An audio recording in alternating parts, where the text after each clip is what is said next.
Boa noite! Boa noite! Eu me chamo Adonias. Eu me chamo Alice. Eu me chamo Beatriz. Eu me chamo Lívia. E hoje, nosso podcast vai tratar de um assunto muito interessante. Sério, neurociência e a neuroplasticidade. A gente vai conversar um pouco sobre isso, debater um pouco. E eu vou começar falando introduçãozinha sobre o que é a neurociência, pelo pouco que eu entendi, certo, gente? A neurociência, ela é um ramo, certo? Um estudo que fala sobre o nosso sistema nervoso. Basicamente é isso. Sendo que ela controla, a neurociência, ela é responsável por explicar as relações do nosso corpo e da nossa mente.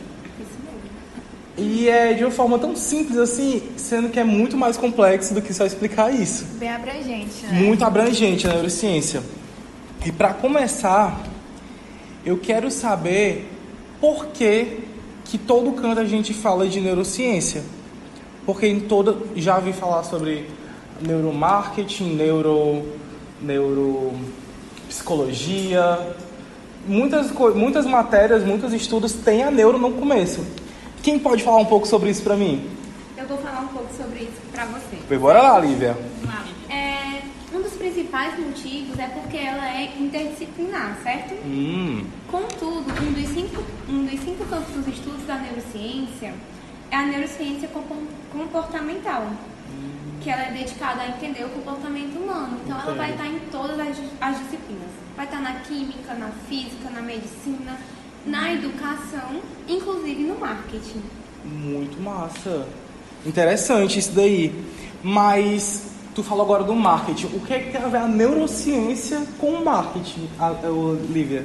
Quando a gente pega essas duas palavras, neurociência e marketing, já vem aquela lembrança, né? O neuromarketing.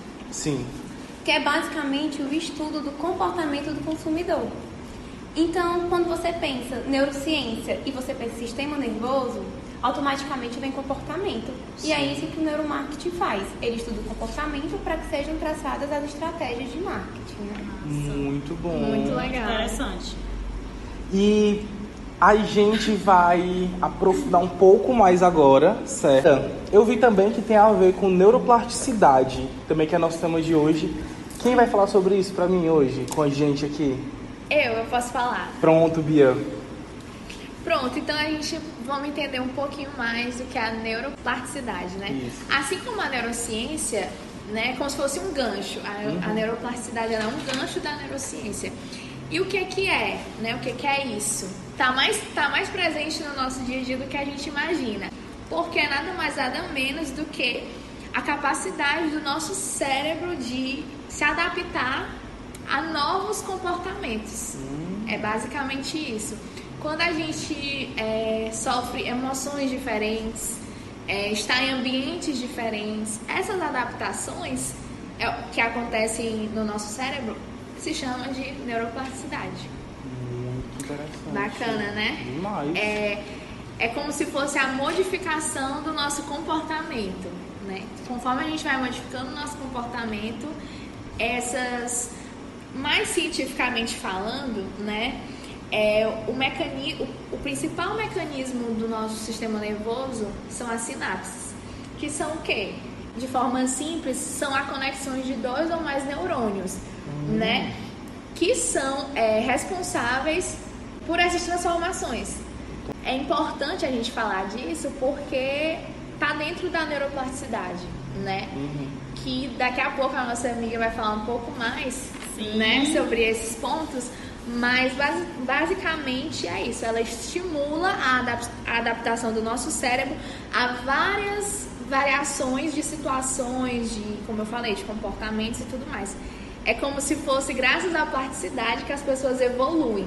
Entendi. Tipo, quando a gente é criança, a gente aprende uma coisa com nossos pais, mas conforme a gente vai crescendo, tendo outras experiências, outras vivências, conhecendo outras pessoas, isso vai se modificando, a nossa personalidade vai se formando. Sim. Às vezes a gente não tem o mesmo pensamento que a gente tinha há um ano atrás, há um mês atrás.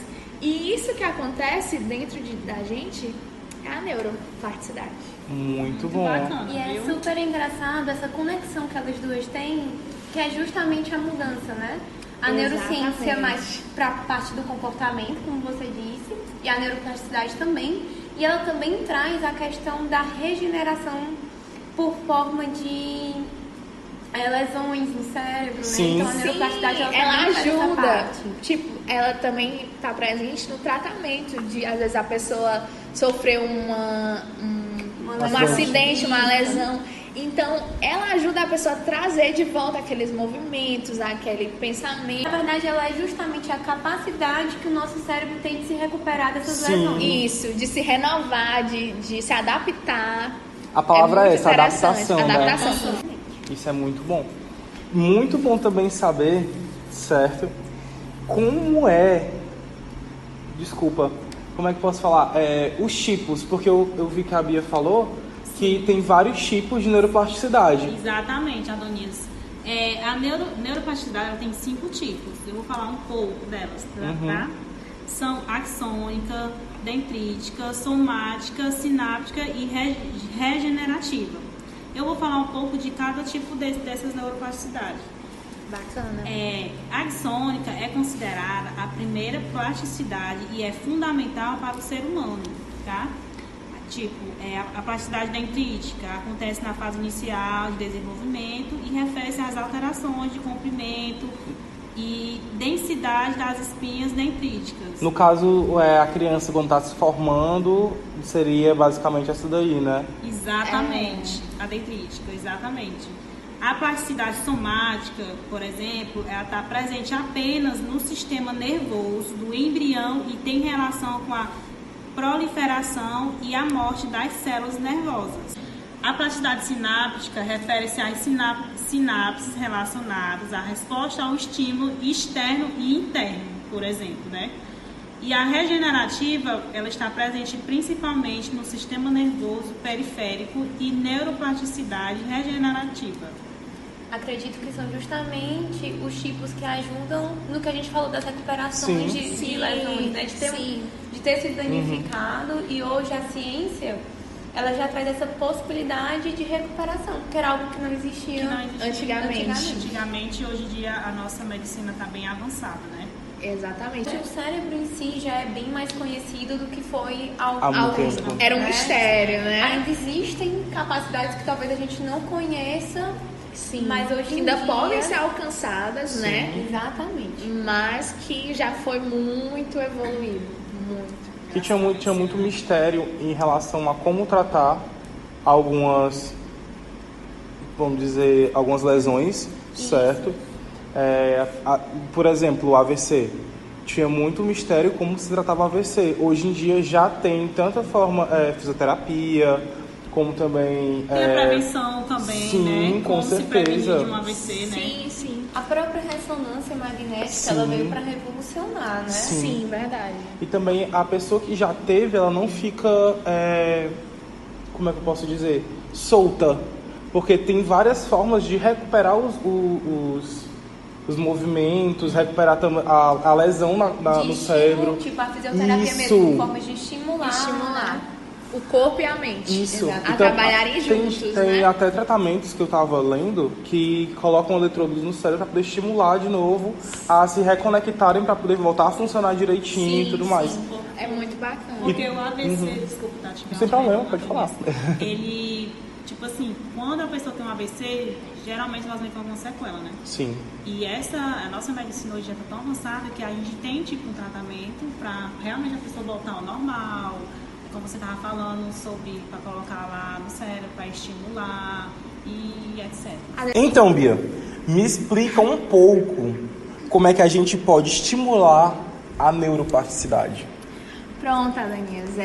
Como que a gente consegue estimular ou desenvolver a neuroplasticidade? Nada mais, nada menos do que a gente botar o nosso cérebro para trabalhar, né? A gente dando conteúdo para ele. Então, aí sim a gente vai estar estimulando a neuro. E aí eu trouxe algumas dicas do que a gente pode fazer agregando no nosso dia a dia mesmo. Pois dê, minha filha, essas dicas. Uma dica simples e legal que a gente está fazendo: começar um novo curso, né? Aprender novas coisas. Isso estimula o nosso cérebro, a nossa mente, os nossos neurônios. A gente pode também o quê? Praticar exercícios que ajudam muito a nossa mente, né? Ao nosso corpo. Comer alimentos novos, experimentar coisas novas. Sabores. Saudáveis de preferência. Sim, claro. Sabores novos. Nada que um BK não resolva, né? Uma dica também muito interessante que eu vi era um exemplo, né? A pessoa é destro. Ela tentar aprender, fazer coisas com a canhota, com a outra mão. Porque isso é uma forma de você se reinventar. Eu já tentei, viu? Foi. É complicado. Gente, vocês verem minha letra com a mão direita, com a esquerda, vocês nem imaginam. Eu vou pegar um exemplo assim bem difícil. Uma pessoa não limitada, mas uma pessoa que nasce sem a mão. E já vi vários pintores pintando com os pés as coisas mais lindas do mundo. A prática que eles tiveram, a habilidade que eles têm com os pés para poder tocar teclado. Tem um que toca teclado, tem um que pinta com os pés, que eu olho assim, caramba. Eu vivo muito no mundo da maquiagem e eu vi uma maquiadora que ela não tem as mãos e ela maquia com os dedos dos pés. E a maquiagem dela é simplesmente perfeita, não tem defeito a maquiagem. E é muito detalhe uma maquiagem. Muito detalhes. Então, nós como seres humanos, a gente se limita, a gente pensa, eu não consigo, eu não posso. Mas o que a gente quiser fazer, se a gente se dedicar, se a gente praticar, estimular, desenvolver, a gente consegue. Sim. Eu vou bem mais perto, até de mim mesmo. E quando você vive uma vida toda e perde um membro, né?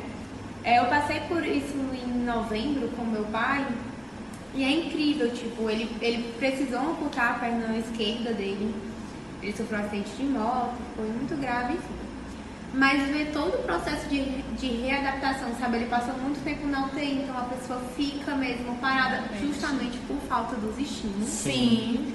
E ver ele voltando, sabe, com a fisioterapia, voltando a movimentar aquilo que ele não conseguia.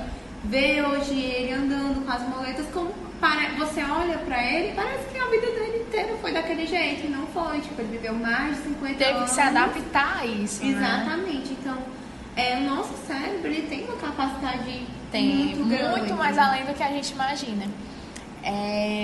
Outra coisa também interessante, né, voltando aqui rápido, a questão de ser destro ou canhoto, você pode começar por coisas simples. A Lívia já foi logo tentando escrever. Mas você pode começar tentando abrir uma lata.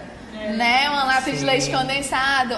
Coisa simples. Que a gente tem costume de já exatamente. Já ir com a mão. Você faz coisas mínimas que aí sim você vai estimulando, que é aqui as nossas dicas, né? Sim. A conseguir essas novas coisas. Alunias, você já pensou em tomar banho de olhos fechados? Eu já só tomo. Como assim? Olha agora. Permanecer de olhos fechados. Permanecer de olhos fechados. O banho todo. Ficar dentro do chuveiro. Eu não consigo, sabe por quê? Porque eu sou daquelas pessoas que, tipo assim, eu vou apagar a luz e sair correndo porque tá alguém atrás de mim. E se eu tomar banho com o olho fechado, eu penso que alguém me observando. Te juro. Não, mas eu já tive isso de eu estar aqui. Eu também. Será que alguém me olha? Mas sabe o que é que isso tem de bom? Isso vai estimular novos sentidos. Sim. A nossa mente. Então, é bacana, né? É uma das coisas que a gente pode fazer. Eu gosto muito, sabe o quê? Quando tô viajando, no carona, sem estar dirigindo, eu fecho o olho e fico lá, com o vidro baixo, e fico sentindo o vento, sentindo o cheiro do que tá passando por mim. Tem uma parte de Guaramiranga que é só, não sei que planta, uma coberta, um túnelzinho. É a coisa mais linda do mundo. Só planta, assim, sim, na subida de Guaramiranga. E o cheiro do mato quando tá verde é maravilhoso. Outra coisa que estimula, que eu acho muito interessante, que eu gostaria de experimentar, é um restaurante às cegas. Né? Que você vai vendado e você prova os alimentos lançados. Eu não tenho coragem.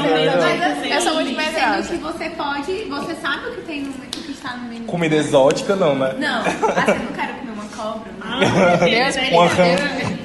E, gente, a última e não menos importante, que deve ter várias outras, é como a gente pode diminuir o estresse, né? Às vezes praticando uma auto-hipnose, que às vezes é algo muito diferente que você não desconhece, mas existem formas de você fazer isso sozinho. Ou uma meditação. Ou não né? sair de casa pra não se estressar com ninguém. Não, mas a gente se estressa dentro de casa. É. De qualquer forma. A pandemia mostrou isso. Em suma, é isso, gente. É botar a nossa mente, o nosso cérebro pra pensar, pra trabalhar, dar conteúdos novos pra ele. Isso você vai estar estimulando e trazendo a neuroplasticidade. Nossa, que bacana, Bia, essa que você deu hoje, Bia. Foi Foi mara, incrível. né, A gente? meditação, com certeza eu vou pegar pra Vamos todos praticar. E outra, gente, também muito importante, né? A neuroplasticidade no marketing, focado no marketing, no neuromarketing, né? Para que a gente possa, mesmo como profissionais, se reinventar a cada dia. Sim. Todas as oportunidades. A gente tem que estar, esperto, ligado, e esperando. no mercado, Sim, né? com certeza. Trazendo isso, né? Porque querendo ou não, quando a gente vende algo, a gente não está vendendo ou produto ou serviço. A gente está vendendo muitas vezes um sonho, um desejo, uma necessidade, Tem Uma esperança. uma esperança. Isso foi incrível. Foi incrível estar com Adorei, vocês. adorei. Muito obrigado, gente. Foi maravilhoso estar com vocês. Espero ter mais momento com vocês. E vamos ficando por aqui. Foi maravilhoso. Certo? Qualquer dúvida, novamente, acesse nossos canais. Estaremos lá para A tirar gente qualquer tá dúvida. disponível. Até o próximo. Tchau. Beijo.